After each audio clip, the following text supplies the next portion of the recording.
Rain-slicked streets of 1970s, Japan gleam under a vibrant neon glow, reflecting the city's frantic energy. Small children, hands clasped tightly, scurry home through the downpour, their faces etched with urgency and fear. A grainy television in a shop window flickers, its static-laced news report detailing eerie urban legends. The broadcast ominously features the slit-mouthed woman as whispers of unexplained disappearances fill the night. In a 1970s police station, the air is thick with stale smoke and the rhythmic clack of typewriters, a scene of grim persistence. Detective Tanaka, his face etched with the weariness of endless nights, hunches over a desk buried under missing persons reports. He runs a hand through his thinning hair, the sheer volume of unsettling cases gnawing at his resolve. Dismissing a young officer's otherworldly suggestion with a frustrated sigh, a fleeting, unbidden doubt flickers across Tanaka's weary features. Akari, a young woman, walks alone through a dark alley, the air thick with an ominous stillness. Long, distorted shadows stretch before her, twisting like silent sentinels in the dim light.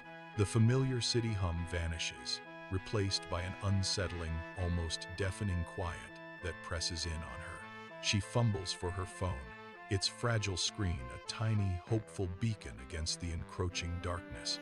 The phone's pale glow illuminates her face, revealing a flicker of apprehension in her eyes. With each step, the oppressive darkness seems to deepen, swallowing the last vestiges of light around her. Akari pauses at a dimly lit alley intersection, the streetlight stretching her shadow into grotesque, dancing forms. From the inky depths ahead, a figure emerges, shrouded in a long coat, their face a mystery behind a surgical mask. A sudden, unnatural chill bites the air, a cold that seeps deeper than the night, raising goosebumps on Akari's skin. The figure halts, a silent, unmoving sentinel, an ominous barrier directly in Akari's path. In the dimly lit alley, the masked woman's voice, soft yet chilling, shatters the tense silence, sending shivers down Akari's spine. Akari's heart pounds a frantic rhythm against her ribs, her breath catching in her throat as fear grips her. She stammers, desperately trying to form a coherent response, her mind a whirlwind of terror and confusion.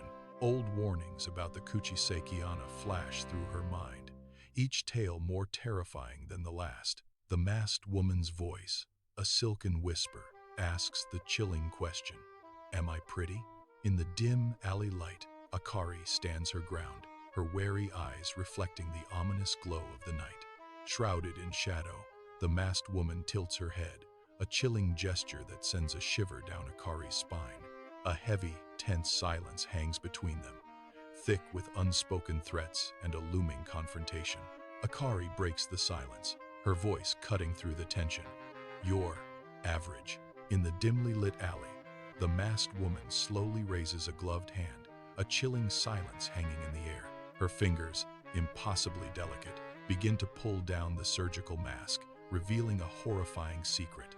Beneath, a grotesque ear-to-ear gash splits her mouth, a sight of pure terror that freezes Akari's blood. Akari gasps, a strangled sound of horror escaping her lips as the monstrous visage is fully unveiled. Above the gash, the woman's eyes burn with an ancient, terrifying fury, piercing Akari's very soul. The alley is plunged into a moment of petrified silence, broken only by Akari's ragged breath as dread consumes her. A guttural whisper slithers through the narrow alley, freezing me in a cold sweat. My fingers fumble, desperately seeking escape in the depths of my bag. A handful of candies, like scattered jewels, hit the grimy ground. The woman's voice echoes, chilling me to the bone. "Am I pretty now?" I bolt, legs pumping, refusing to glance back at the horror I leave behind. Akari sprints through the twisting, narrow back streets, her breath coming in ragged gasps. A quick, fearful glance over her shoulder confirms her growing terror. The faint, dragging sound of footsteps relentlessly pursues her, a chilling echo in the night. Vibrant city lights, instead of comfort, mock her, illuminating her desperate flight with a cold glow. No refuge can be found in the dazzling, indifferent city, as terror grips Akari's every step. Akari bursts into her small apartment, the door slamming shut with a terrifying thud, echoing her inner turmoil. Her trembling hands fumble with the lock, securing it with a frantic, desperate click, sealing her in. She leans against the cold wood, her body shaking uncontrollably, eyes wide with terror, scanning the dim room. Her gaze darts wildly, searching the shadows as if expecting a phantom to materialize from the oppressive darkness. The vivid, horrifying image of the gash is seared into her mind, refusing to fade, a relentless torment. In her apartment, Akari hunches over her laptop, its screen casting an eerie glow on her tense face. Her fingers fly across the keyboard, a frantic dance of desperation in a relentless search for Kuchisake Anna. She scrolls through digitalized old newspaper clippings, their yellowed pages now a haunting testament to past fears. Countless forum posts flash before her eyes, each word a chilling echo of grim encounters and desperate methods of evasion. The screen's flickering light illuminates her increasingly strained expression, reflecting the terror within. Each horrifying detail tightens a knot in her stomach, a growing dread that consumes her. Akari navigates the sunlit park, her movements stiff, her eyes darting away from every approaching gaze. A shiver racks her frame, prompting her to pull her jacket tighter, despite the mild weather. Nearby, the joyous laughter of children chasing each other rings out, a stark contrast to Akari's inner turmoil. The innocent scene triggers a fleeting, haunting memory of children from the 70s, walking home in cautious groups. Her gaze drifts, lost in a past that overshadows the present, her face etched with a quiet, profound sadness. In the dim quiet of her apartment, Akari lies wide-eyed, wrestling with the terror that keeps her from sleep. Every shadow that shifts and every creak of the old building sends a jolt of fear through her. She pulls the covers higher, desperate for the flimsy fabric to shield her from the unseen. Her mind conjures a chilling image, the slit-mouthed woman lurking at the edge of her sight. The terrifying figure seems to wait, a silent predator in the dark, watching Akari from the shadows. Akari stands on a bridge, her silhouette stark against the night, a profound unease washing over her. Her gaze is fixed on the dark river below, its swirling currents mirroring her internal turmoil. An unseen presence prickles her skin, a chilling awareness that tightens its grip on her. The distant hum of the city fades into an oppressive silence, amplifying her dread.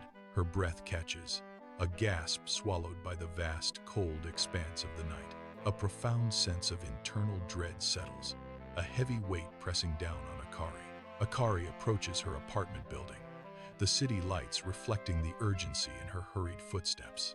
A faint, almost imperceptible whisper brushes past her ear, a familiar question carried on the night wind. Her breath catches, a shiver running down her spine as the unseen voice echoes in her mind. She quickens her pace, her heart pounding against her ribs, a frantic rhythm against the city's hum. In her silent apartment, Akari stares at her reflection in the darkened window, her breath ragged. The glass distorts her features, a subtle twist in her familiar face. For a terrifying moment, a faint line seems to appear on her own mouth, a chilling illusion. The apartment is consumed by a chilling silence, amplifying her ragged breathing.